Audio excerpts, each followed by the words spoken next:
In early 1800s, John Bell and his wife, Lucy Williams Bell, with their 6 children, settled near the banks of the Red River in Robertson County, close to present-day Adams, Tennessee.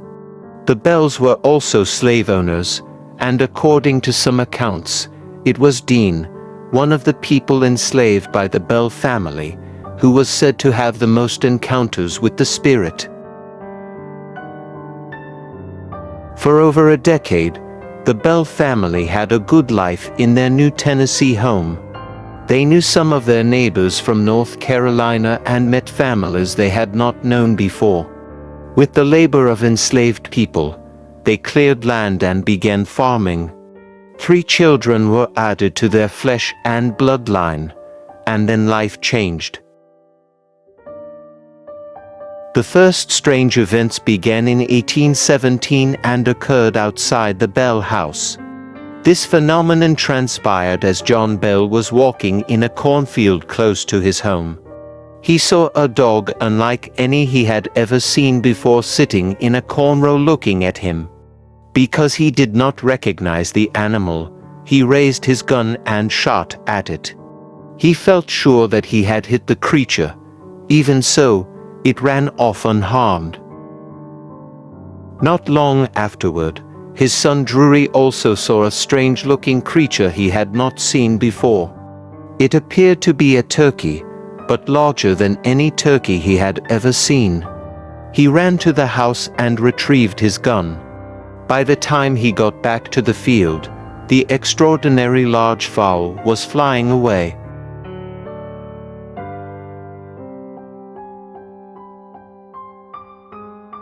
In both cases, father and son assumed that because they were living in a new part of the world, it was logical that they would see animals that did not live in North Carolina. And then Betsy saw the hanging girl. She made out a pretty young girl in a green dress swinging by her neck from a limb on an oak tree close to the house. She tried to communicate with the child, but received no response. She went to the house to get family members to witness the sighting, but when they returned to the tree, the girl in the green dress was gone. Soon after the sightings, things began to happen in the Bell home. Family members began hearing strange sounds. Soft whispering, slight knocking on doors and windows, choking and strangling, and gentle, rat-like scratching. They repeatedly searched for the source of the noises, especially when they grew louder and kept them awake at night. Even so, they could not discover the origin of the disturbances. Then things got worse. The rats' gnawing sounds started on their bedposts, which made it even harder to sleep. They heard wings flapping on the ceiling, chains being dragged across the floors, and loud, invisible dog fights inside the house.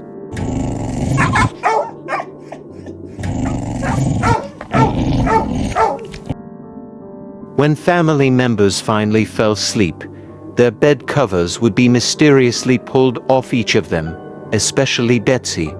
Just when Bell family members thought things could not get worse, the physical abuse started. The spirit, as the malevolent entity came to be known, was especially cruel to John Bell Sr. and Betsy. Sons Joel and Richard Williams were tortured to a lesser degree. The spirit was easier on John Jr. and showed affection and respect for Lucy. When it began verbally communicating with people, the spirit said that Lucy was the most perfect woman living. The spirit never gave a clear explanation for why she haunted the family, but it became clear that it hated John Bell and Betsy. The torture began in 1817 and continued until his death in 1820. As early as 1817, John Bell Sr. was abused both verbally and physically. The spirit regularly called him Old John Bell and menaced him with profanity, curses, and threats. Soon after the haunting began, he started to have trouble speaking, eating, and swallowing. He said it felt like he had a stick of wood lodged between both cheeks in his mouth. This agony would plague him until his death. The spirit often threatened John Bell Sr. When asked why after it began talking, the spirit would answer, "Because he deserves killing." No further explanation was given. Apart from her father, Betsy was subjected to the most torment. The spirit would prick her with invisible pins and cause great pain. It would also slap Betsy until her face was red and drag her around the room by her hair.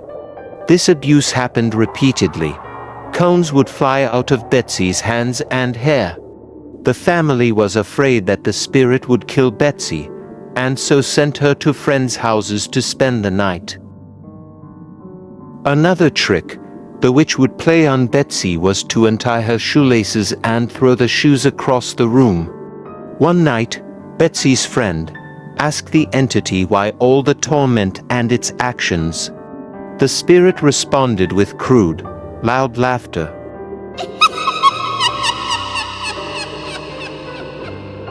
An itinerant witch doctor gave Betsy a potion that would cure her from her affliction. Instead, Betsy vomited pins as the spirit laughed.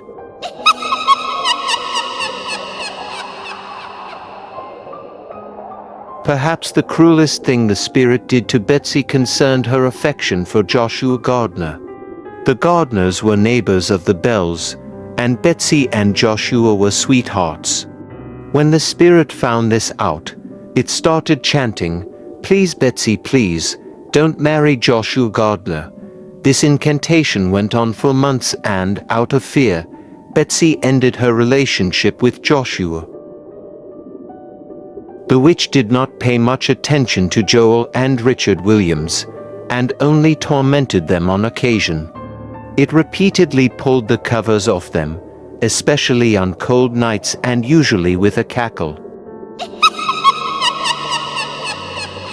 On one night, they were alone in their bedroom when the spirit again pulled the covers off them. Joel lost his temper and spoke harshly to it. The spirit spit on him, causing Richard Williams to utter angry words. Joel had to watch helplessly while the spirit spanked his brother. John Jr. and the spirit often had deep intellectual conversations. He often called the haint the spirit of the damned. Even so, the spirit did not harm him. Instead, it would give him good advice, which he usually ignored. After a while, the spirit would take a break from hurting the Bell family and would have conversations with them. On one occasion, John Jr. was discussing a trip by horseback he was going to take to North Carolina to settle some family business. The spirit broke the conversation and told John Jr. that it would be a wasted trip as the matter had already been settled. She also advised him that a rich woman was on her way to Robertson County to visit friends. Because both were unmarried, they could meet and would make a good couple. He went anyway. The trip was wasted, and he might well have missed the love of his life. Maybe he should have listened. When Lucy complained to the haint about its treatment of her family, it would reply that although it hurt her family, it would never hurt Lucy. When Lucy fell ill with pleurisy, an illness that made her bedridden and could have killed her, the spirit talked to her in a soft, kind voice and brought her grapes even though they were out of season. It knew that Lucy loved to eat grapes. It would also drop grapes onto the bed when Lucy had company. The haint also knew that Lucy liked hazelnuts. It would drop nuts from the ceiling onto Lucy's bed. Lucy said that she could not eat the nuts because she could not crack them open. Immediately cracked nuts fell on the bed. The early 1800s in frontier Kentucky and Tennessee was a time of surging religious beliefs among many citizens. It was also an era when many people also believed in witches, ghosts, and other supernatural events. Thus, many local inhabitants who heard of the strange events happening at the Bell House believed that supernatural events were in fact occurring. Therefore, it is reasonable to conclude that as religion evolved on the frontier, these beliefs and traditions directly contributed to the genesis of the Bell Witch story.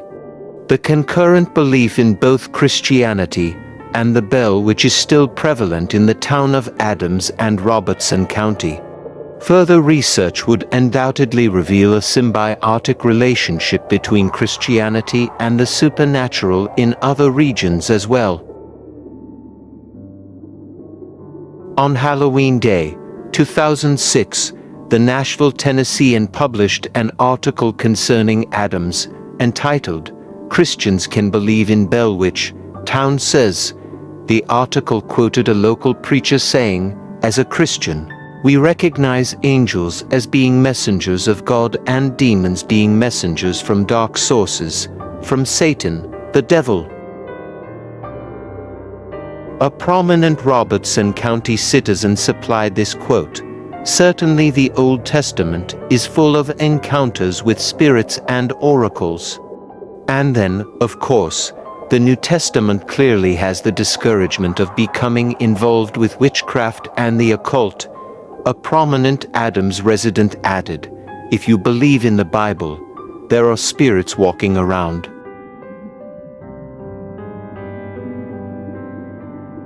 The dead got up and walked. Some folks come back and forth. If you read that, it's not a stretch. Christians can believe in this and not be far off from what the Bible teaches. According to a Baptist-affiliated Baylor University poll, people in the South are more likely to believe in haunted houses than residents in the rest of the country. In the early 1800s, religious faith and belief in the supernatural could clearly coexist in the minds of local citizens. Current religious ethos demonstrates that this coexistence has survived and thrives to present day, which helps us understand how the Bell Witch story endured and grew over the 200 years since its beginning. To better understand the story's endurance, it is equally important to recognize that the early 1800s was a time of both fear and hope, depending on how each individual interpreted the events of the era.